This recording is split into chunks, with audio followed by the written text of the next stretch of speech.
हाँ, जरा सोचिए, रात के 11 बज रहे हैं, स्टडी टेबल पे लैंप की रोशनी है, सामने कोई बहुत ही मुश्किल विषय की किताब खुली हुई है। सब कुछ एकदम परफेक्ट है ना। हाँ, पढ़ाई के लिए एकदम सही माहौल।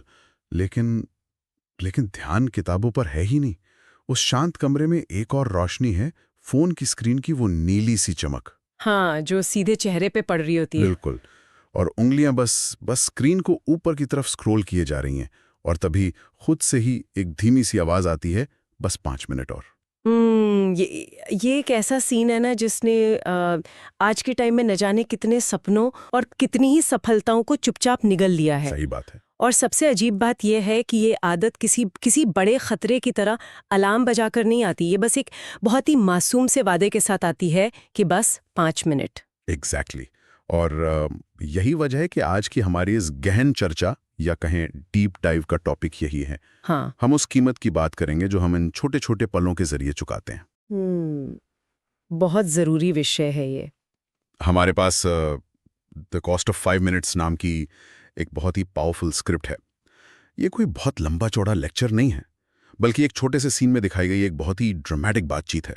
हाँ, जहाँ एक लड़का जो फोन स्क्रॉल कर रहा है वो अचानक अपने ही भविष्य से, मतलब अपने फ्यूचर वर्जन से मिल लेता है। हाँ, और इस चर्चा का हमारा मिशन भी यही है कि हम इस बस थोड़ी देर और वाली मानसिकता के पीछे के मनोविज्ञान को समझें। बिल्कुल। खासकर छात्रों के लिए हम ये समझना चाहते हैं कि वो इस स्क्रोलिंग के जाल को कैसे तोड़ सकते हैं और अपना फ्यूचर कैसे बना सकते हैं।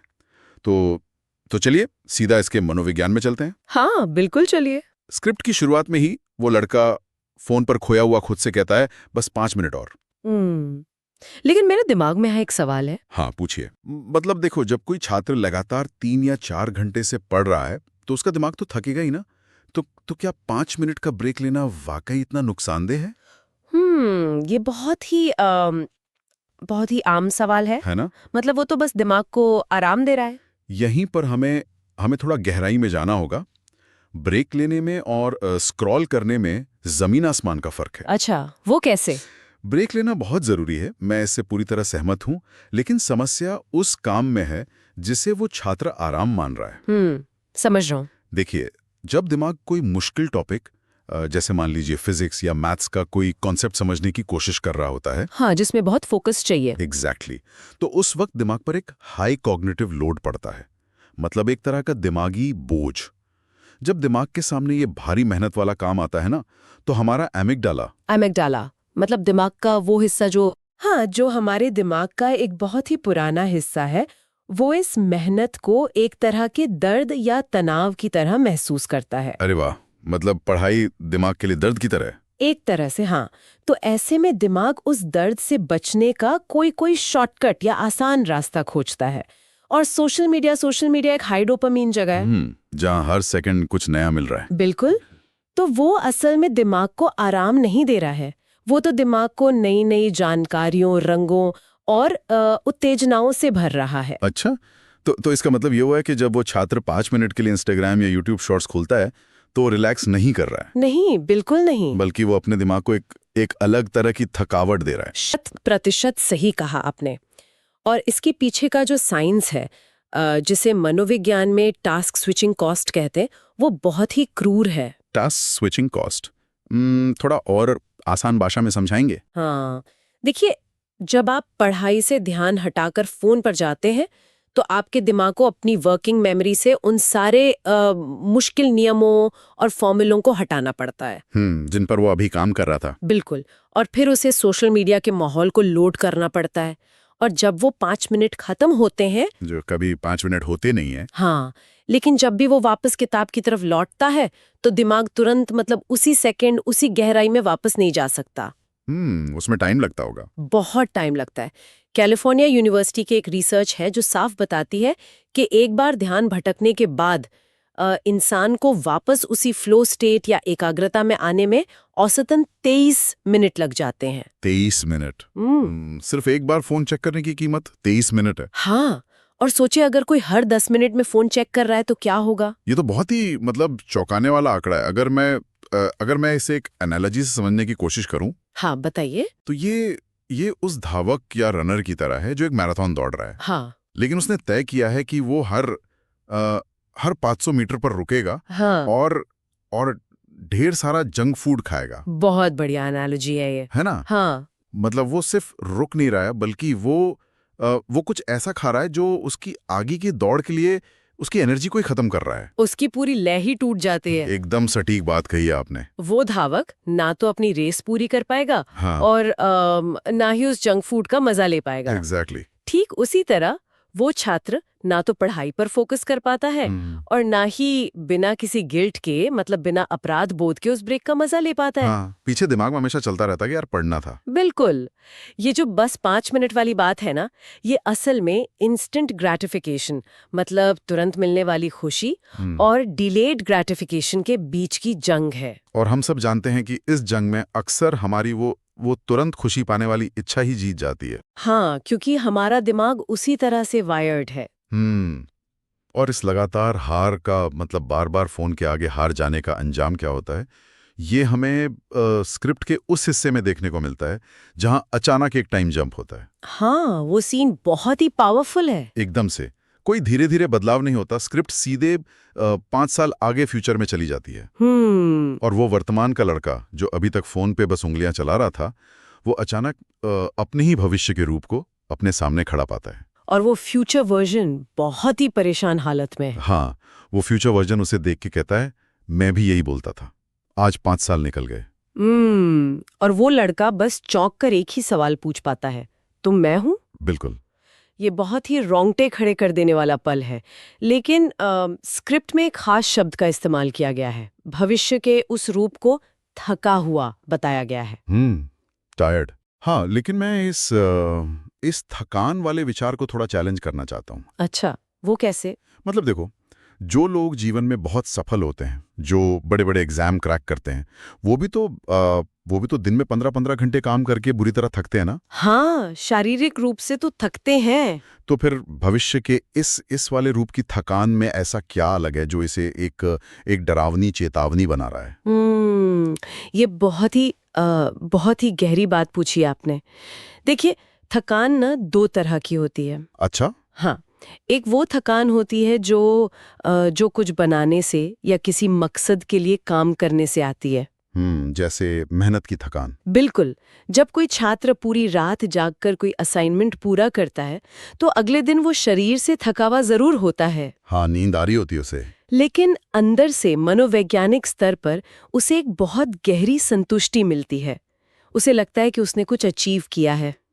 एक अचीवमेंट वाली फीलिंग। हाँ, और उस वक्त दिमाग में डोपामीन और सेरोटोनिन का जो बैलेंस होता है, वो उसे बहुत अच्छी और सुकून की नींद देता है। ओके, समझ गया। लेकिन स्क्रिप्ट में जिस फ्यूचर वर्जन की बात हो रही है ना, वो इस सृजन या मेहनत की थकान से नहीं गुजर रहा है।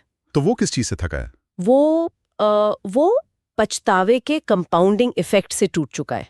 रिग्रेट से। बाप रे, पछतावे का कंपाउंडिंग इफेक्ट। हम्म, ये शब्द तो अपने आप में बहुत भारी लग रहा है ना? क्या हम इस मैकेनिज्म को थोड़ा और खोल सकते हैं? मतलब ये दिमाग में काम कैसे करता है? बिल्कुल। देखिए, जब आप अपनी क्षमता के हिसाब से काम नहीं करते और बस 5 मिनट का बहाना बनाकर अपनी जिम्मेदारियों से भागते हैं, तो वो काम कहीं गायब नहीं हो जाता। वो पेंडिंग रह जाता है। एग्जैक्टली। और वो आपकी चेतना के, आपके दिमाग के बैकग्राउंड में जमा होने लगता है। इसे साइकोलॉजी में ज़िगार्निक इफेक्ट कहते हैं। ज़िगार्निक इफेक्ट। हाँ, इसका मतलब है कि हमारा दिमाग अधूरे कामों को लगातार याद रखता है, वो उन्हें भूल नहीं पाता। अरे बाप रे, मतलब वो बैकग्राउंड में किसी ऐप की तरह बैटरी खत्म कर रहा है। बिल्कुल सही एनालॉजी है। जब कोई छात्र सालों तक अपने गोल्स को, अपने लक्ष्यों को टालता रहता है, तो उसके दिमाग में ऐसे अधूरे कामों का एक बहुत बड़ा बैकलॉग बन जाता है। तो भविष्य का वो जो रूप है ना, वो उसी भारी कॉग्निटिव लोड को, उस बोझ को ढो रहा है। समझ रहा हूँ। ये वो मेंटल बोझ है जो बार बार कहता है कि मैं बहुत कुछ कर सकता था, मेरे पास टैलेंट था, टाइम था, लेकिन मैंने वो सब एक चमकती हुई स्क्रीन को दे दिया। ये तो ये जो थकान है, ये शारीरिक नहीं है, ये अस्तित्व से जुड़ी थकान है। हाँ, मतलब ये उस खाई को देखने की थकान है जो इस बात के बीच है कि इंसान क्या बन सकता था और वो क्या बनकर रह गया है। बिल्कुल सही कहा। ये वाकई बहुत डरावना है यार। और यहीं पर भविष्य का वो थका हुआ रूप वर्तमान के उस लड़के से एक बहुत ही चुभने वाली बात कहता है। हाँ, वो डायलॉग बहुत स्ट्रांग है। वो कहता है, हाँ, और मेरे पास अब टाइम नहीं है, तुम्हारे पास अभी है। ये बहुत ही गहरा कंट्रास्ट है। मतलब एक के पास अब कोई मौका नहीं बचा है और दूसरे के पास अभी भी सब कुछ बदलने की ताकत है। बिल्कुल। लेकिन मैम, इसे असल जिंदगी में उतारना बहुत मुश्किल है ना? हाँ, कहना आसान है, करना मुश्किल। हम सब थ्योरी में तो जानते ही हैं कि वर्तमान कीमती है, टाइम इज मनी, है ना? बिल्कुल, बचपन से सुनते आ रहे हैं। फिर भी लोग प्रोक्रास्टिनेट करते हैं, टालमटोल करते हैं। तो सिर्फ ये ज्ञान होना कि समय अभी है, किसी छात्र के दिमाग को फोन की उस भयंकर लत से कैसे आजाद कर सकता है? आपका ये सवाल सीधे सीधे बिहेवियरल साइंस की सबसे बड़ी पहेली से जुड़ता है। अच्छा। हाँ, ये जो ज्ञान और एक्शन के बीच की जो दूरी है ना, कि हम जानते सब हैं पर करते नहीं, इसे हाइपरबॉलिक डिस्काउंटिंग के सिद्धांत से समझा जा सकता है। हाइपरबॉलिक डिस्काउंटिंग, ये क्या होता है? इसका मतलब है कि इंसानी दिमाग इस तरह से बना है कि वो दूर के भविष्य में मिलने वाले किसी बहुत बड़े इनाम के बजाय अभी तुरंत मिलने वाले किसी छोटे से इनाम को ज्यादा वैल्यू देता है। अच्छा, मतलब कल की बड़ी सफलता से ज्यादा आज का छोटा सा मजा प्यारा है। बिल्कुल।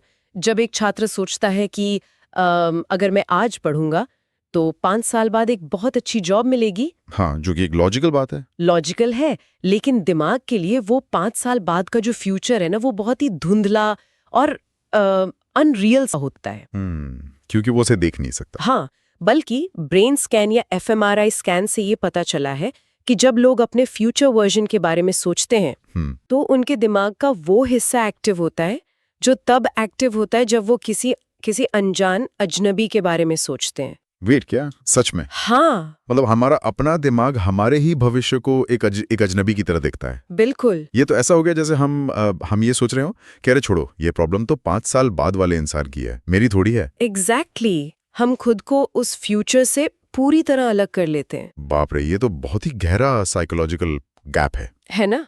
और स्क्रिप्ट का ये जो सीन है वो इसी साइकोलॉजिकल गैप को, इस दूरी को तोड़ता है। उस अमूर्त भविष्य को एकदम सामने लाकर खड़ा कर देता है। बिल्कुल। जब वो फ्यूचर वर्जन कहता है तुम्हारे पास अभी है, तो वो सिर्फ टाइम की बात नहीं कर रहा है, वो एजेंसी की, मतलब कंट्रोल की बात कर रहा है। कंट्रोल की? हाँ, अगर कोई छात्र अपनी टालमटोल की आदत को बदलना चाहता है तो उसे अपनी सोच में एक बहुत बड़ा शिफ्ट लाना होगा। कैसा शिफ्ट? उसे ये समझना होगा कि भविष्य कोई ऐसी जगह नहीं है जहां वो अचानक एक दिन बस पहुंच जाएगा। भविष्य तो वो इमारत है जिसकी एक एक ईंट वो आज अभी अपने हर एक फैसले से रख रहा है। बहुत खूब। जब वो फोन उठाता है तो वो सिर्फ 5 मिनट पास नहीं कर रहा, वो असल में उस इमारत की नींव से एक ईंट निकालकर फेंक रहा है। ये नजरिया तो पूरी तरह से चीजों को देखने का चश्मा ही बदल देता है। बिल्कुल बदल देता है। और यही समझ हमें स्क्रिप्ट के सबसे आखिरी और शायद सबसे कड़े हिस्से की तरफ ले जाती है। हाँ, जो एंडिंग डायलॉग है। बिल्कुल। पूरी सच्चाई सामने रखने के बाद वो सीन कोई बीच का रास्ता नहीं छोड़ता। एक बहुत ही क्लियर अल्टीमेटम दिया जाता है, डिसाइड करो, स्क्रॉल करोगे या फ्यूचर बनाओगे। एकदम सीधी बात। हाँ, लेकिन अगर मैं एक छात्र के नजरिए से सोचूं तो ये बहुत ही एक्सट्रीम ऑप्शन नहीं लगता? एक्सट्रीम कैसे? मतलब ऐसे कि मानो हर बार जब फोन की स्क्रीन खुलती है तो इंसान अपना भविष्य ही जला रहा है। क्या ये थोड़ा ज्यादा ड्रामेटिक या कठोर नहीं है?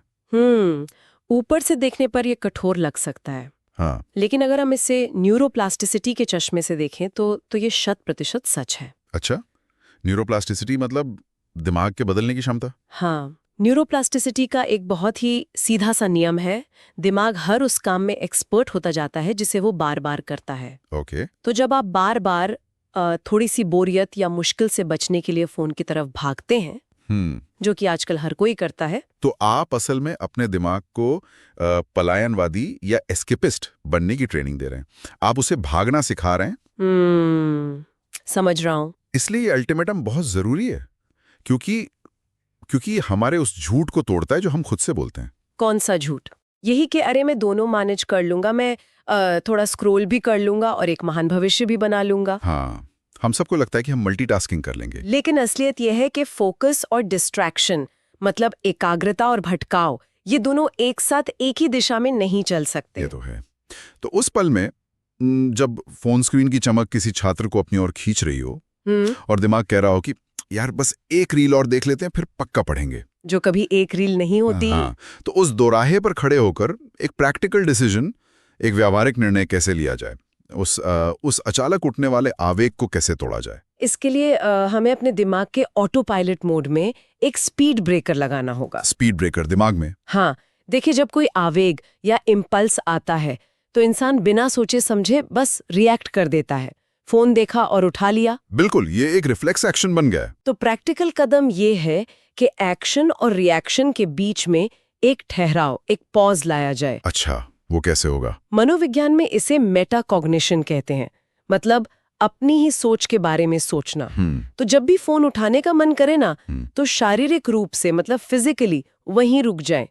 उस फोन को छुए बिना खुद से जोर से ये सवाल पूछें। जोर से? हाँ, पूछें कि मेरा ये अगला कदम मुझे किस तरफ ले जा रहा है, स्क्रॉल की तरफ या फ्यूचर की तरफ। ये तो बहुत। ये छोटा सा जो मेंटल स्पीड ब्रेकर है ना, ये आपके प्री फ्रंटल कॉर्टेक्स को, जो दिमाग का लॉजिक और फैसले लेने वाला हिस्सा है, उसे एक्टिव होने का टाइम दे देता है, और फिर वो उस एमिगडाला वाले तात्कालिक आवेग को रोक सकता है। यार ये बहुत ही पावरफुल तकनीक है। मतलब आप बेसिकली अपनी पहचान को अपने आवेगों से अलग कर रहे हैं। एग्जैक्टली। आप खुद को ये याद दिला रहे हैं कि ये कोई बिना सोची समझी आदत नहीं है, बल्कि एक एक्टिव चॉइस है, एक चुनाव है। बिल्कुल। और हर बार जब वो छात्र उस फोन को वापस टेबल पर रखकर अपनी किताब की तरफ मुड़ता है ना, तो वो सिर्फ एक किताब नहीं पढ़ रहा है, वो असल में अपने उस थके हुए भविष्य वाले रूप में एक नई ऊर्जा और एक नई जान डाल रहा है। बहुत ही खूबसूरत बात कही आपने। और लॉन्ग टर्म सक्सेस का पूरा साइंस इसी पे टिका है। हाँ, कोई जादू नहीं है सफलता। बिल्कुल। सफलता कोई रहस्य नहीं है। ये इन्हीं छोटे छोटे अनकंफर्टेबल लेकिन सही फैसलों का एक कलेक्शन है। जब आप लगातार फ्यूचर को स्क्रॉल के ऊपर चुनते हैं तो आप सिर्फ टाइम ही नहीं बचाते। हाँ, आप अपनी एजेंसी, अपना कंट्रोल फिर से वापस पा लेते हैं। सही बात है। तो अगर हम इस पूरी गहरी चर्चा से कुछ ठोस बातें समेटना चाहें तो ये एकदम साफ है कि बस 5 मिनट और कोई मासूम सा बहाना नहीं है। बिल्कुल नहीं। ये एक न्यूरोलॉजिकल जाल है जो टास्क स्विचिंग की भारी कीमत के साथ आता है। हाँ। और हमने ये भी देखा कि कैसे ये छोटी सी छूट सालों के पछतावे वाले कंपाउंडिंग इफेक्ट में बदल जाती है, जिससे हमारा फ्यूचर वर्जन उस गहरी थकान से भर जाता है। एकदम सही। और सबसे जरूरी बात यह है कि सिर्फ ज्ञान होना काफी नहीं है। इम्प्लीमेंटेशन जरूरी है। हाँ, उस ज्ञान को एक एक एक्टिव चॉइस में बदलना होगा, हर उस पल में जब स्क्रॉल और फ्यूचर के बीच की जंग हो। बिल्कुल। और इस पूरी प्रोसेस में एक बहुत बड़ी उम्मीद की किरण भी है। वो क्या है? वो ये कि न्यूरोप्लास्टिसिटी दोनों तरफ काम करती है। अच्छा। हाँ, मतलब जिस तरह आपका दिमाग भटकना सीख सकता है, ठीक उसी तरह वो सही चुनावों के जरिए फिर से फोकस करना भी सीख सकता है। और इसकी शुरुआत आज इसी पल के कंट्रोल से होती है। ये चर्चा हर उस इंसान के लिए एक बहुत ही जरूरी वेकअप कॉल है जो एक स्क्रीन के सामने अपना सबसे कीमती टाइम खिसकाया जा रहा है। बिल्कुल, मुझे भी यही लगता है। लेकिन इस डीप डाइव को खत्म करने से पहले हम इस पूरी समस्या को देखने के लिए एक बिल्कुल नए और अलग नजरिए पर विचार करना चाहते हैं। बताइए। देखिए, हम लगातार विल पावर, मतलब इच्छा शक्ति और खुद को रोकने की बात कर रहे हैं। हाँ, फोकस करने की। लेकिन क्या हो अगर ये पूरी लड़ाई ही गलत मैदान पर लड़ी जा रही हो? मतलब मैं समझी नहीं। मतलब ये कि इंसान का दिमाग अपने एनवायरनमेंट, अपने आसपास के माहौल पर रिएक्ट करने के लिए बना है। हाँ, ये तो है। तो जब तक वो फोन आपकी नजरों के सामने स्टडी टेबल पर रखा है, आपका दिमाग लगातार उसे इग्नोर करने में अपनी अपनी कॉग्निटिव एनर्जी खर्च कर रहा है। अरे हाँ, ये पॉइंट तो हमने सोचा ही नहीं, है ना?